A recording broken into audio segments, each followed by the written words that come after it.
So, hey guys, it's Dr. Ray here, and I know I am running extremely late, but better late than never, right, guys? So, we're gonna jump right into it. I don't have my mimosa with me tonight because I am running late, so I don't even have anything to drink. But I did not want to not get on and kind of share with you guys tonight. Been kind of hectic, really hectic these last couple of days, but I am still here and I wanted to definitely jump on and share with you guys tonight. So I was going through all of my emails and all of my responses and things that people have sent me, and so I came across one that, this one really is pretty interesting. And so I'll start out reading it, guys. Okay, dear Dr. Ray, this is a very sensitive subject to me, and I'm not sure how to handle it. I have been married to my current wife going on 3 years now. This is my second marriage. My first marriage, I was married 8 years. We married right out of high school. I am 37 years old, and my current wife is 43. My new wife and I did not have a traditional marriage because we both have been married before, so we went to Vegas. My first marriage, I have to let you know, ended because I was a hothead and I had a bad temper. I was arrested twice in my first marriage for domestic violence. However, I did not hit her or beat her. I pushed her once, and the other time I restrained her from hitting me. My new wife also has a temper, and we both have talked about our tempers. She has pushed me to the point of punching the wall. She has slapped me one time, and I did not hit her back, but I left for a few weeks. I eventually came back because I love her with all my heart, but I'm afraid we are not a good fit. I did see the signs of her being overly aggressive with me when we were dating, but it was a turn on for me. I saw it as a challenge.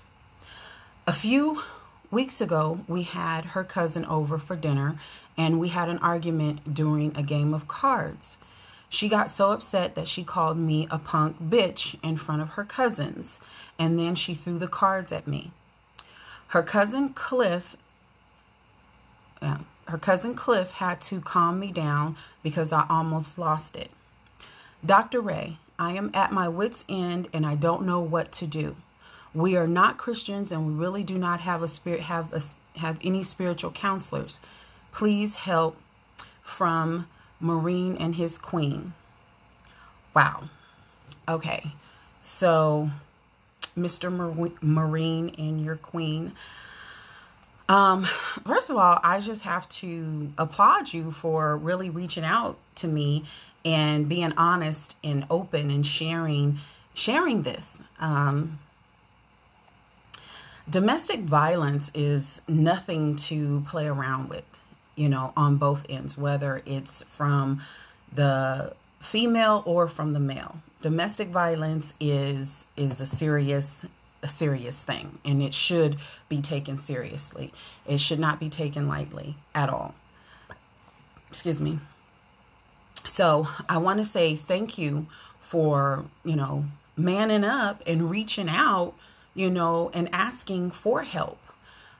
Because that's really the first sign to getting help and to healing, is recognizing that there is an issue. If you can't recognize that there is an issue, then how are you going to grow and how are you going to get help? So there's a couple of things in this letter that I would like to note. Okay, this is both of their second marriages, right? He's much younger than her, okay? Obviously, he likes older women. He didn't really say how old his first wife was, but he said that they married out of high school, so they married pretty young. And so they 8 years, they kind of grew up together. That's what that says to me. If they married out of college, they didn't know nothing about being married, right? So they experience their highs and their lows and the craziness and all of that of being married and the responsibilities. He didn't say if he had any children with any of these women. But one thing that really stands out to me is the age difference. Okay. She's clearly much older than him, and she is the aggressor. She was aggressive. He made note of that she was aggressive when they were dating, and he kind of saw that as a turn on, you know. One of the things that we do when we're dating, and I've done it, you know, people I personally know have done it, and we ignore red flags. Why do we do that, people? Why do we ignore the red flags? Huh? Is it because we don't want to be lonely? Is it because, you know, we don't want to be by ourselves? You know, maybe it's because we like to give people the benefit of the doubt, you know, and we don't like to judge people, you know. Maybe it's because, you know, we think that, you know, we're even lucky to be in a relationship. You know, don't ignore the signs.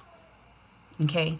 If you see red flags, talk about the red flags when they happen. Bring it to the other person's attention. Say, hey, this is a red flag. Is this a one-off, or is this something that's part of your personality? Is this something that, you know, we need to address moving forward? You know, let's talk about the red flags. So that's very important.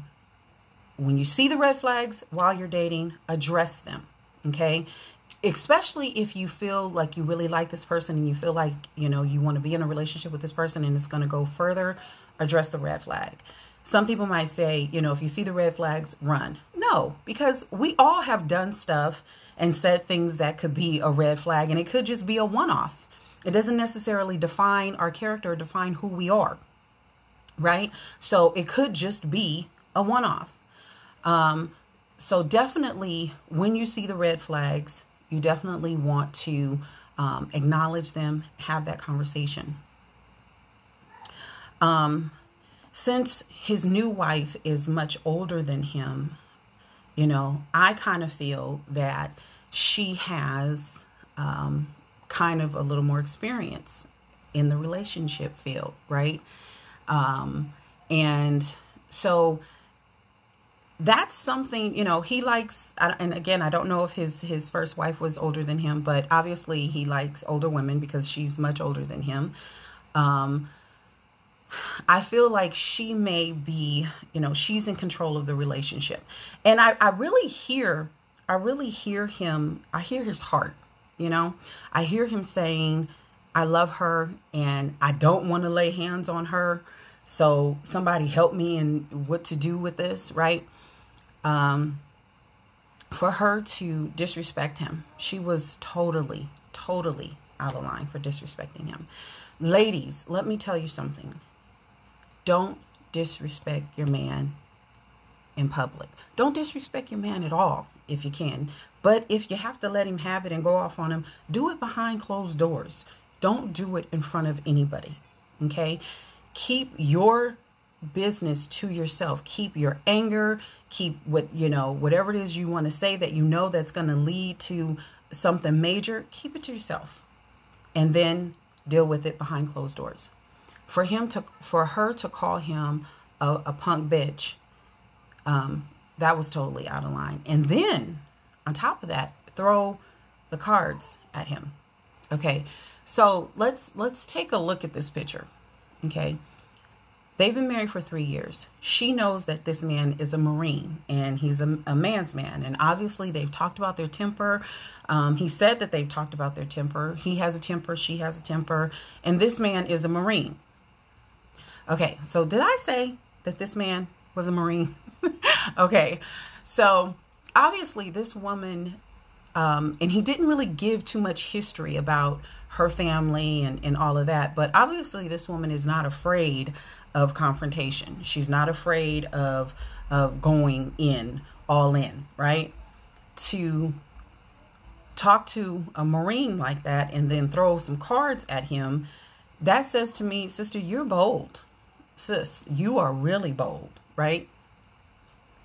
That does not give him the right to lay hands on her. No. What I'm saying though is you are putting yourself in a position to really, if you're disrespecting him and you're stepping to him like a man, then you're stepping out of the role of his wife and out of the role of, a woman, and you're saying, hey, I am a worthy opponent and let's go. Okay. So that's not good. And, Mr. Marine, I just want to let you know that that's not good. That behavior is not good. Okay. You punching walls and her actually slapping you. See, this right here, these situations are bad. This is toxic. These situations are toxic. I don't want to say that your whole marriage is a toxic relationship. I want to say that you've had some very toxic situations within your marriage. And so if you don't address the root cause of these things, this is going to really be bad. All bad. Okay. So what I think you should do, what I'm suggesting that you do, is go get counseling. If you love this woman and you want her in your life and she loves you and she wants to be in your life, then you guys need to go get counseling. You guys need to get anger management counseling. That's first and foremost. You go do that by yourself. She go do that by herself. Y'all go get some anger management counseling. 2, marriage counseling. And you have to be honest. You have to be honest when you're in counseling, because you cannot. There was a book that came out by Pastor Paula White some years ago, and you cannot conquer what you don't confront. So if you don't confront the situation or the issue within yourself, you can't conquer it or ever grow. And let me tell you something, even me, okay? Nobody likes to look at themselves and see the bad, right? Nobody likes to look at themselves and think that they are hurting someone else, that their behavior is hurting someone else, because we all like to think that we're good people and we have good character, and and we are, right? Most people are inherently good. Most people are loving and kind and giving and generous. Most people are, right? But we also have that tendency to be ugly. And a lot of times we don't recognize that ugliness within us, right? So you have to go and get counseling and deal with the ugliness. 1, the ugliness that she sees, and 2, the ugliness that you see in her. If you're going to be in this relationship and you're going to make it work, you have to get counseling. You have to have a mediator. And not only that, you have to apply what you learn in counseling. You have to apply it, because I've counseled many of couples that have gone to counseling, and then you know what they say? Counseling doesn't work. Well, you know why counseling doesn't work? Because you haven't done the work. Counseling is just one part of the process. You have to apply what you learn in counseling to your life, to your relationship. And you can't just do it 1 week. You can't just do it 2 weeks. You can't just do it a month. You have to put in the work, and you have to be consistent. You can't do it today and then tomorrow you feel like, I don't want to do it, so I'm not doing it. That's not how growth works. That's not how healing works. That's not how change works. You have to do the work, apply it to your life, and be consistent. Okay? So, Mr. Marine, I say to you, domestic violence is not cool. Her putting her hands on you is not cool. And I applaud you. I applaud you for leaving. I applaud you for punching a wall and not punching her. But here's the thing. You did say something that to me was a little kind of a red flag. You said that she pushes you to the point where you punch the wall. So this statement that I'm gonna make, I know is gonna be a little controversial, and some people may not agree with me. And we are prone as humans, we are prone to say, well, they made me feel this way, or you made me feel this way, or she made me feel this way, or he made me feel this way. Or if you didn't do that, then I wouldn't have done this, right? You have to take responsibility for your own actions, okay? Yes, someone can push your buttons. Yes, someone can, lie to you, even if someone hit you, and like I said, I applaud you for not hitting her and walking away, and I applaud you for punching the wall, but even punching the wall is not good, okay? Because you said that she pushed you to the point. When you feel yourself losing control, you have to remove yourself from the situation and the conversation, okay? People cannot make you do anything unless they have a gun to your head, right? Unless you're under duress, right? Unless they put something in your drink and you are out of it, or unless they are literally, they have the upper hand on you and they're going to do some bodily harm with a gun or knife or whatever, right?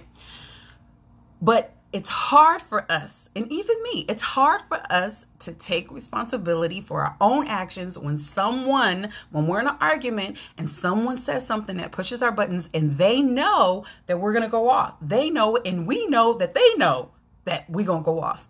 So what do we say? We put it on them. We say, you did this. You made me do this. You made me do this, or you made me say this, or if you hadn't done this, I wouldn't have done that. Skirt, skirt, skirt. We have to take responsibilities for ourselves, okay? Whatever she was doing, you allowed her to push your buttons. You allowed her to you allowed her to push you to that point where you were so angry that you had to punch the wall. So these are behaviors that we all have to learn how to control. And it doesn't happen overnight, my lovelies. It does not. It takes work, right? It takes a conscious mind to say, hey, I'm not going to act like this. I'm not going to do this. No matter what they say, no matter what they do, I am not going to respond like this. I'm not going to get so angry that I lose control. Because when you lose control, you have basically allowed the other person to play you. You are basically a puppet now, because the other person now has basically won. And now they may be upset. Now they may be arguing with you and be mad, or they could just be sitting back looking at you, laughing at you, right? I don't know what his wife was doing. He didn't really say, but the thing that got my attention was when he said, she pushes me. No, she did not push you. You allowed yourself to get that angry, and you made a choice, and you punched the wall. So we have to take responsibility for our own feelings and our own emotions and our own tempers, right? They belong to us. They don't belong to anybody else. They're ours. And you have to own your feelings, own your behavior, own what you do and what you say. All of that is yours, independent of that other person. Okay? And what we do a lot of times in relationships is we give them the power over us. We give the power away. And then we want to be upset with the other person because we gave them the power. Well, don't be upset with them. You gave it to them. So, Marine, take your power back, honey. Marine, take your power back. Okay? And say to yourself, you know what? I am in control. I am in control of me. Okay? I'm in control of my feelings. I'm in control of my behavior. I'm in control of my emotions. Right? So, let's go ahead and wrap this up, guys. The letter that we got this evening was from a Marine who had been married, is on his second marriage. His first marriage ended because he was a hothead. He said he got arrested 2 times in his first marriage for domestic violence, which he said he never physically assaulted her or hit her, but the first time he pushed her and the second time he restrained her, but both times he got arrested. Okay, he's in a new marriage now. And his first marriage lasted 8 years. His new marriage that he's in, he's married to a much older woman. She's basically about 10 years older, between 9 and 10 years older than he is. He's in his 30s. She's in his 40s, in her 40s. This woman has a anger management problem just like he does. And they have both had conversations together about their temper. And he didn't say if they ever talked about going to counseling, but that's first and foremost. If you plan on staying in this marriage, you need a mediator. You need someone that can help you get your feelings across to her and help her get her feelings across to you. And you guys peacefully talk this through, go through this process, right? So first and foremost, you must go to counseling. Secondly, don't just go to counseling. You must do the work. You must do the work and be consistent with what comes from your counseling and what your homework assignments will be from counseling, right? So go to counseling, do the work. 2, 3, you have to have a conversation with her and let her know that these different things that you guys are going through, that it's not, the way that you guys are handling it, it's not good for your relationship. It's not good. You have to have open communication and open dialogue, right? Counseling will help you get to the core of why you guys are so angry, or why you have anger management issues, or why you are hothead and things just trigger you. Counseling will help you get to the core of that. Nobody just has anger issues. And we did not get to the age that we are, whether you're 35, 38, 40, 45, 50, 60. We didn't just get to that age just without experiencing anything, or things not affecting us, or things not defining us and shaping us and molding us the way we think, the way we feel, how the signs that we know to put up our guards, the signs that we know, oh, I'm going to back away from this, or I'm going to do this, right? Our experiences, the things that we've gone through, has helped define and shape the very thought of who we are today. Okay. And we've all had some negative experiences. Okay. That has defined how we see and think about others and ourselves. In the same breath, we also have had some positive ones, right? That define how we see others and ourselves.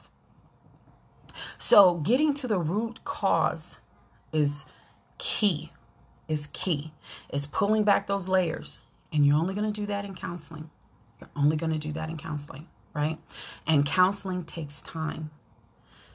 Some couples have gone through counseling, 4 to 8 months, pulling back. And some have been in counseling for years.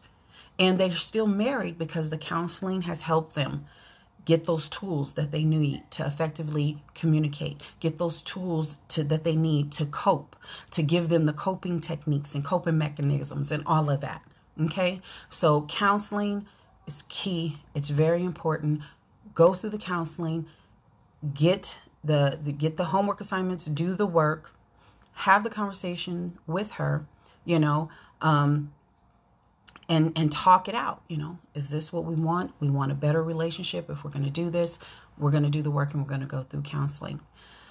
Also, and some people may agree with this and some people may not, but I am a firm believer that if you're in a situation and it is affecting you mentally and emotionally, and then eventually it's going to affect your body physically, right? Either you're going to be getting migraines, you're going to feel stress, right? And stress is a silent killer. Let me say that again. Stress is a silent killer. You may not even know that you're stressed, and the little aches and pains and different things that you feel, the little migraines here and this and the little tense here and all of that and the sharp pain that comes, your body is talking to you. Your body is talking to you. Okay. So you definitely have to pay attention to the signs. Stress is a silent killer. And I need for you guys to understand that. I am a firm believer that when you are in a situation that is extremely stressful for you, and you have tried several different ways to handle that situation, sometimes you have to separate. You have to remove yourself out of the situation. Now, separation sometimes works for people. Sometimes separation doesn't work for people. You know, I've known couples that have made a vow that they will never separate. They will stay in the same household and they will work that thing out, you know, and it was really extremely hard, but they did it and they're still together, you know. And there are some couples that I know that have gone through a separation. They still communicate, they still talk, okay, but they were in separate locations. And they went through counseling and they worked that thing out and they came back together. Okay.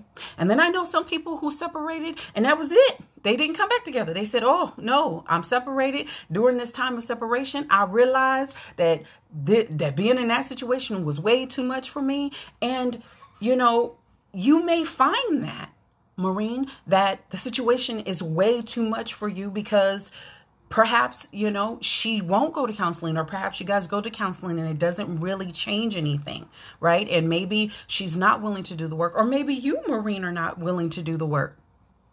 But at the end of the day, let me tell you something. You have to protect yourself. You do not want to end up in jail, okay, for hitting this woman or for trying to hold her from hitting you or whatever the case may be. You do not want to be in jail. You don't. Okay. You don't want to mess up your life like that. You've already had that experience in your younger years with your first marriage. Okay. Also, your health. Okay. I have seen it many a times and I've read it many news stories where perfectly healthy, strong, viral, visceral men just drop dead from a heart attack. Drop dead from a stroke. Just drop dead. Okay. Stress is a silent killer. So protect yourself. Whatever it is that you have to do, protect yourself. If you love this woman, talk to her. Y'all get the counseling. Do the work. Okay. If you need to separate, like you did, you said when she slapped you, which is, oh my Lord, I can't even imagine, because this is my theory. Okay. This is what I say. If you don't want to be hit, then don't hit. I don't care who you are, man or woman. If you don't want to be hit, don't hit. Keep your hands to yourself. Okay. So, and some people don't believe, you know, they may not agree with me. You know, she slapped you. You had the right to slap her back because she shouldn't have slapped you. Some people don't agree with that, and that's fine. To each his own. You don't want to be hit. Don't hit. Keep your hands to yourself. But Maureen, I applaud you for not hitting her. And you left. And, you know, you left for a few weeks. You realized that you loved her and you came back. But I'm going to tell you something. Doing the exact same thing, trying to get a different result, is the definition of insanity. And I see it all the time in couples. They think that they're doing something different, but they haven't gotten counseling. They haven't had a separation. They haven't, you know, added any kind of different, you know, they didn't add prayer, because that also, let me tell you something, prayer and meditation in your relationship also works wonders, because it allows you to center yourself. And you did mention that you didn't have a spiritual advisor. You know, I would encourage you to, you know, reach out to some friends and family if you have that, you know, that may know of a pastor or an evangelist or a bishop or a priest or whatever the case may be, that can help give you some guidance on prayer and meditation. And if all else, and you don't have nobody to talk to about that, you can look up meditation. There's a lot of YouTube videos on how to meditate, and you can meditate. Meditation is wonderful. I do it. Okay. So meditating and prayer with her also will help your relationship. Okay. Well, guys, I am at my end here. I want to say thank you guys so much for following me. I'm so sorry that I came on late, but better late than never, right? I got a lot of stuff going on right now in my personal life, but I'm still here for you guys, and I thank you guys for continuing to watch and follow me. I am streaming on both Facebook and on Instagram. So again, this week I have the two phones up here. Video doing my lives. Last week was a hot mess. I don't know what I was doing. My daughter said, Mama, why you just didn't push the button and turn it off? I'm like, I don't know. Okay, but I want to say again, thank you guys. Also, please definitely continue to share and like my videos. Follow me on Instagram and on YouTube and on TikTok and on Facebook. And it's all of them is Monday Night Mimosas or Monday Night Mimosa. Okay, at Monday Night Mimosa, hashtag Monday Night Mimosa, Dr. Ray. Okay, and you can send me your feedback. If you want me to talk about a specific situation, your situation, you can send that to mondaynightmimosa@gmail.com. Okay. Thank you so much, guys. Have a fabulous and wonderful evening. And until we meet again, you guys be blessed. I don't have my mimosa tonight, but okay. You guys be blessed. I'll talk to you guys later. Bye.